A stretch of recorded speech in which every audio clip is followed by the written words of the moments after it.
For the purpose of this assignment, I decided to compare English non-denominational public schools with non-denominational private schools. Currently in Ontario, there is around 970 private schools operating. This educates over 120,000 students each year. Having these private schools actually saves the province about $1.6 million each year, and Ontario has Canada's largest regulated market for school choice, which offers parents a rich variety of alternatives. As you can see in the chart on the screen here, there has been an overall increase in the number of students attending private schools within the last 20 years. Ontario Public Schools' goal or purpose is for the success and well-being of every student and child. It is offered to all children without charge. It is funded by the province. These are the typical schools that most students are attending in Ontario currently, and they are accepted into any school they wish. Currently, Ontario private schools, the goal for these schools varies a lot between the different schools depending on with their academic focus or whether they're religiously focused, but overall the main goal or purpose of these schools seems to be the provision of superior education, providing education greater than the average public school system can. They operate as businesses or nonprofit organizations, and they are completely independent of the Ministry of Education for the most part.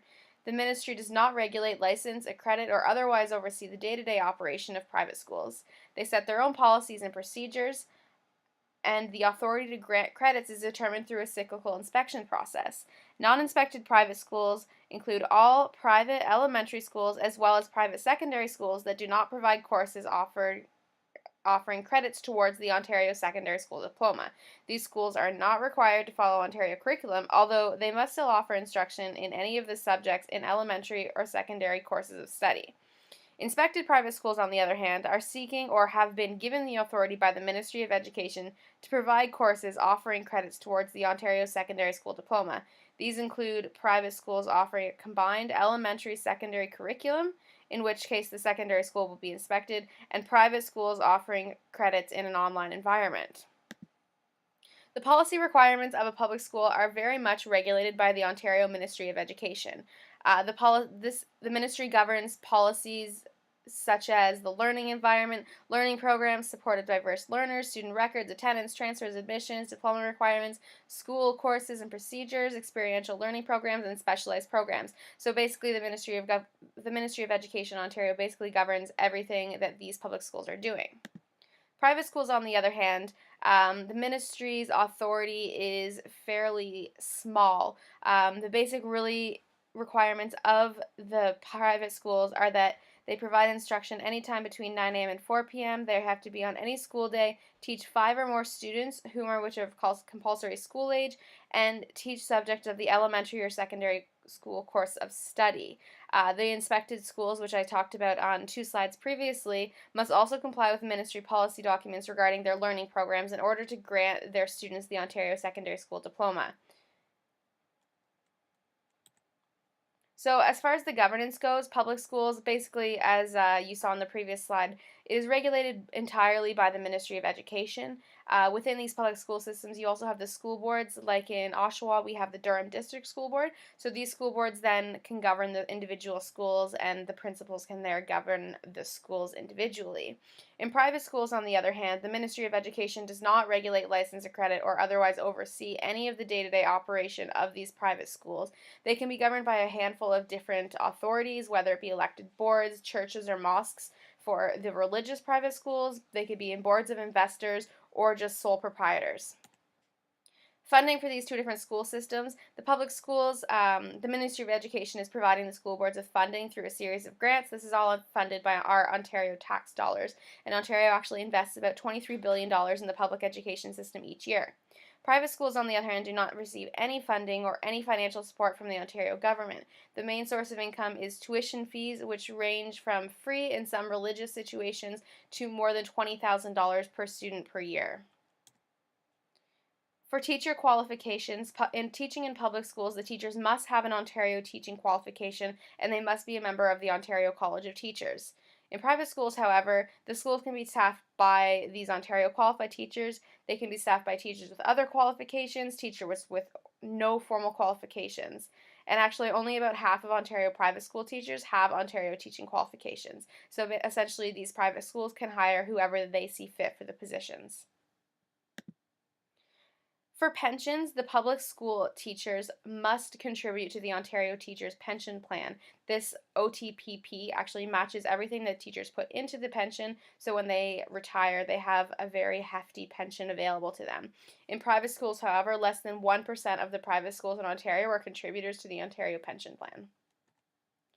For teacher federations in public schools, we have the Ontario Teachers Federation, which advocates for teachers, weigh in on policy decisions, professional development, personal learning, webinars, conferences, and there's also there's the union. So these unions advocate for teachers regarding politics, education research, interaction with government, parents, and stakeholders.